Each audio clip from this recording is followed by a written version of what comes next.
Hi, my name is Morgan Bricka, and I'm a professional mural artist. Today, I'm going to show you how to paint natural-looking clouds on your ceiling.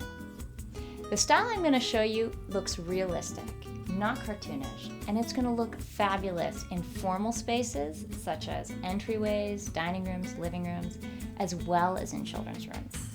The technique I demonstrate is simple and straightforward. It will be easily employed by both beginners and experienced decorative artists. In this short video, I'm going to give you all the tools you need, including planning advice, materials list, and a demonstration of technique so that you can turn your ceiling into a beautiful blue sky. Let's get started. Here are the supplies you will need: drop cloth, latex gloves, blue tape, paint trays, bucket for water, 3 4-inch chip brushes, and 3 quarts of Benjamin Moore Aura washable mat in the colors listed on the screen. Your first step is to develop a plan. You can save yourself a lot of time on the ladder if you first make a diagram of your ceiling and do a sketch of all the major cloud formations. Be sure to vary the size, shape, and distribution of the clouds in order to create a natural effect.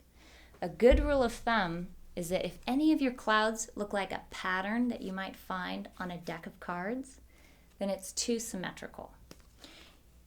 Here's an example I did for a rectangular ceiling. You can see there's a variety of shapes, size, and distribution. A second example is of a circular or domed ceiling. In this case, I take advantage of the curvature of the ceiling to create a sense of perspective by putting the heavier items on the edge. This creates a really neat, natural effect. Once you've finished your diagram, you're ready to get started. My approach to painting clouds is a 4-step process. Each adds a new layer of color so that the clouds have depth and interest. Your first step is to block in the clouds using a mixture of 50% of the base coat color mixed with 50% white. This video assumes that you've already painted your ceiling with a blue base coat. For color suggestions and type of paint to use, please refer to the PDF document that accompanies this video. Continue blocking in the clouds with your light blue mixture until you're pleased with the quantity, size, and distribution of the clouds.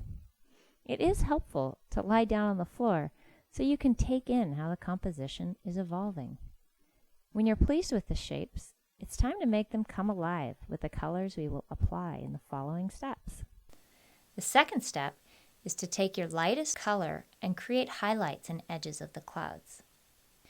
I like to use a dry brush to create soft edges on the clouds, and I have more control over where the paint goes than if I just use rags. The third step is to take your darkest color, majestic mauve, and then once again using a fairly dry brush, paint shadows on the underside of your clouds. Not all the clouds need to be heavy, so use this deeper tone selectively. Using a variety of subtle colors in the clouds helps them to look more realistic. I enjoy painting clouds because they're so forgiving. There's no right or wrong with size and shape, but variety is key.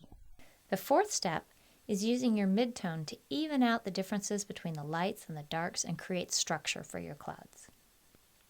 Every once in a while, step back and observe your progress. If you see patterns or repeating shapes, use your chip brush to go back with the midtone and break up those patterns. This is important to create that realistic look we're going for.